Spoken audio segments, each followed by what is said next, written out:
Yo, what is up, my fellow virgin boy A1 like 6 hoes can never take a motherfucking loss. Today, we about to react to this nigga TJ Love fights. We all love when he talk his shit, as always. But today, we're about to react to the biggest waste of talent in UFC history. And as we can see, he got Cyril Gane as a thumbnail, so I don't know what the fuck he mean, but I do know what he mean, but we gonna get to it based on what he talk about, you know? Cyril Gane is the biggest waste of talent in UFC history. Cyril Gane should be facing fucking, Tom Aspinall. For real, for real. So the past couple videos of mine have been But ever since, he got choked out by John Jones in like them 5-10 seconds, yeah, he just felt like a bitch.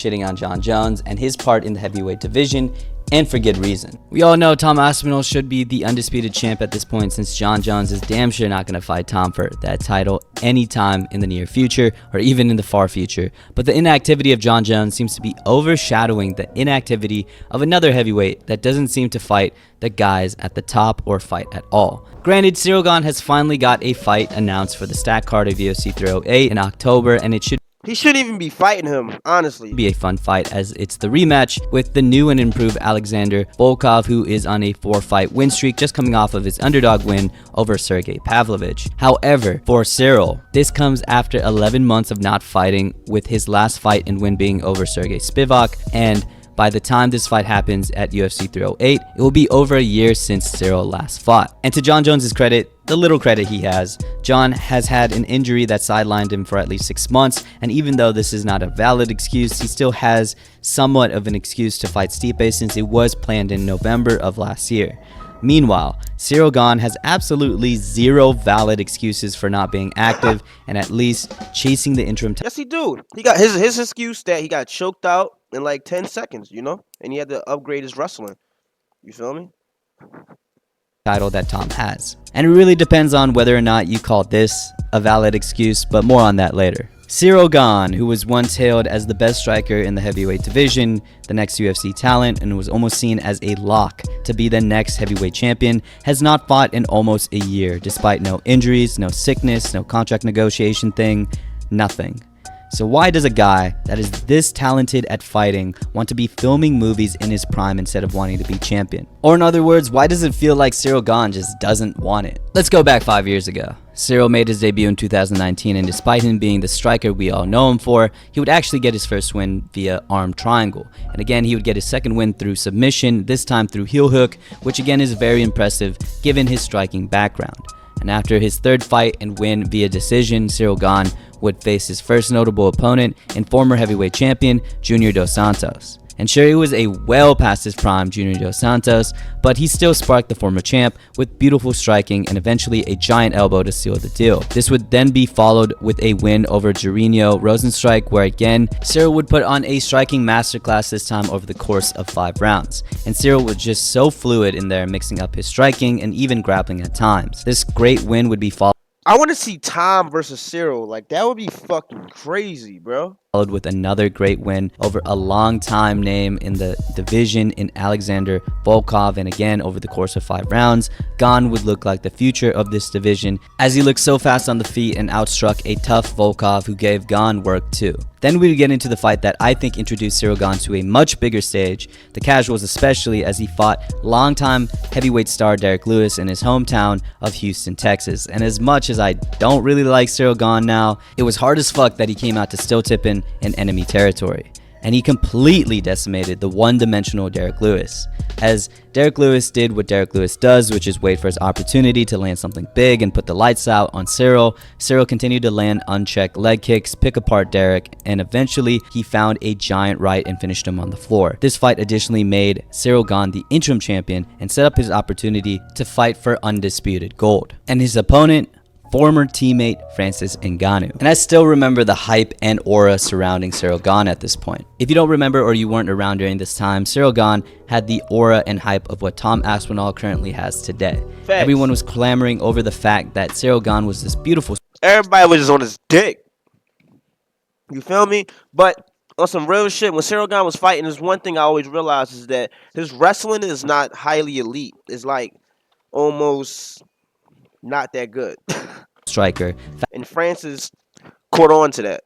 fast as hell for the heavyweight division, a guy that was 250 moving like a welterweight and just had a deeper bag than the champion at the time, Francis Ngannou. The narrative at the time was, as good as Francis was, and despite how great he improved in his second fight with Stipe, especially in the grappling game, Francis was still going to be outclassed by the 2.0 heavyweight in Ciryl Gane. And remember, these guys were once teammates in France and fought under the same gym and same coach. So the clips of Ciryl looking cleaner, looking sharper, and outclassing Francis in sparring were circulating online, and this even convinced me that Francis was going to be outclassed. Ciryl came into this fight a solid minus 160 favorite, with Francis being the plus 140 underdog, so even though this fight was close, many were leaning towards Ciryl to take this. Additionally, Francis was also coming off of a 10-month layoff due to a knee injury that could have pulled him out of the fight entirely, so really, literally and figuratively, all of the odds were stacked against Francis. And in those first couple of rounds, it really did look like all of those things were coming into fruition.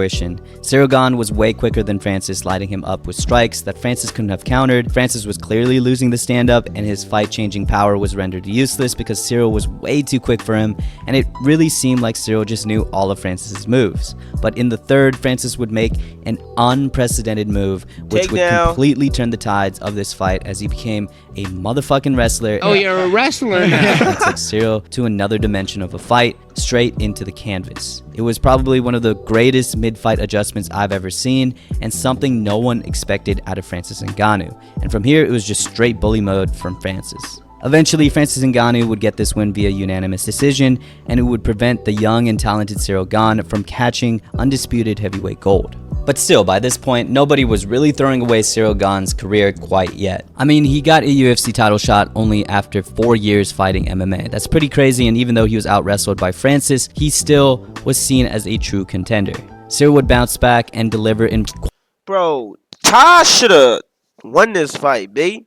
Quite possibly my favorite fight of that year, when he took, at the time, the red-hot Tai Tuivasa in his hometown of France. And he even got dropped by an insane giant right hand over the top, but in an adjustment of his own, he found that if he just kept kicking Tai Tuivasa's giant body, that he would eventually melt him and he would go down, and he would finish this fight with punches. And this win couldn't have come at a more perfect time. During this time, the rumors of a long-anticipated return of Jon Jones was starting to become reality, as we started to see more training videos of Jon bulking up, and more talk of Jon Jones and Francis Ngannou actually coming together for the super fight was starting to come true as well. But in another unprecedented move by Francis Ngannou, he would announce that he would be leaving the UFC due to contract negotiations with the UFC and disputes over money and other benefits. And he got knocked out by Anthony Joshua for I don't know how much. And he's about to fight in PF fucking L in October. Like, who the fuck cares about this guy anymore, man? Respectfully. With Francis out and Ciryl, relatively speaking, just having fought for the title and had a great performance thereafter, it just made way too much sense for him to take Francis's place and fight Jon Jones. And so it was set. Jon Jones was set to fight Ciryl Gane in this highly anticipated return, and I remember everyone not really knowing what the hell was going to happen. And well, we got this. After all that hype, after all that anticipation... That was him. You see him right there? Jon was true to his word and really made it look easy. And it was such a disappointing outing from Ciryl. I mean, I understand Jon Jones is an amazing wrestler, probably one of the greatest in UFC history, but Ciryl just looked like he gave no resistance. And sure, Ciryl would bounce back with a knockout performance against Sergey Spivak, but it was nothing notable relative to what other heavyweight contenders were doing. Sergey Pavlovich was rising up the rankings, running through everyone in his path, while Tom Aspinall was doing the same in all sorts of ways. And when it came time for someone to replace Jon Jones in November, these warriors would step up and give us a violent performance that ended with Tom Aspinall being the interim champion and set up for Jon Jones. But where was Ciryl Gane in all of this? Reports immediately came out that he was and has been ducking many heavyweight contenders. First, it started with Curtis Blaydes back in the day, but to be fair, Curtis Blaydes wasn't a big name at the time, and Ciryl felt a win over Blaydes wouldn't do anything for his career. Okay, but it came out back last September that Cyril Gahn rejected a challenge from Tom Aspinall to fight him since he was the #1 contender while Tom was only ranked 4. And quote, Cyril wanted to go back to the belt. And oh, the tables have turned. Tom also additionally claimed the only reason he got the late notice fight in November was because Cyril turned down the opportunity to fight Sergey for the interim championship. And then again, Cyril turned down another opportunity to fight for the interim championship, this time against Tom, as this recent fight between Tom and Curtis Blades was supposed to be between Cyril Gahn and Tom Aspinall. And this time, the duck was confirmed true. His camp confirmed that they were offered this fight. However, they have filming commitments for some Netflix movie. Cyril Gahn can claim all he wants to do is go back to the belt, but his actions directly contradicted his word not just once but twice when he could have had the opportunity to get the interim title. And this is where the true character of Cyril Gahn has really shown itself. If he really wanted to become champion, why the fuck is he shooting a movie in his prime in a division where there's not that many names to? Bro, he fucking scared, bro. Like, he really scared. You gotta remember, he got out wrestled by John Jones and Francis Ngannou, bro. He's not fighting no more, bro. And like real shit, like he's not fighting no more. He's gotta upgrade that wrestling because if he go up to Tom Aspinall, they probably can have a great squabble. But if he get taken down, it's over. That's why he didn't want to face Curtis Blades, bro. Curtis get him down, elite wrestler, and start elbowing him. His ass would have been number fucking 7 or 8 or 5 on the rankings. You feel what I'm saying? Why is Stipe number 6 and John Jones fighting him? Holy shit, that's crazy. Be fighting for the title. He's trying to act like Conor when he hasn't nearly achieved as much as Conor did. And listen, is that Max Holloway? Also, Max Holloway had an award-winning performance in Den of Thieves and never had to take a break. I understand he finally has a fight against Volkov, but he should have had a fight with Sergey, Tom, or even Curtis Blades at this point and should have competed for the interim title already. Instead, he wasted prime years hoping he can get a direct shot again. And instead of fighting whoever, whenever, like a true fighter like Tom Aspinall, he's routinely picked and chose his fights and has taken advantage of such a sparse division. John was right. I mean, there's no way someone is training that hard if they're top 50 or whatever in FIFA. He's also admitted being lazy and not training between fights and said things like he's never dreamt about being champion and he doesn't give a shit about too many things. All of his actions, the fights he turns down, the little things he says shows he just doesn't have it. He just doesn't have that dog in him. Some people have it and some people don't.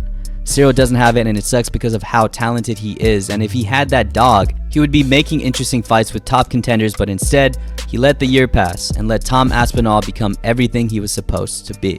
Anyways, what do you guys think about Cyril Gahn? Is he going to win his rematch with Alexander Volkov? I'm gonna be super honest. He might, but if he get taken down, it's over, bro. If he ain't make no changes, no adjustments, it's fucking over, bro. Like just like that.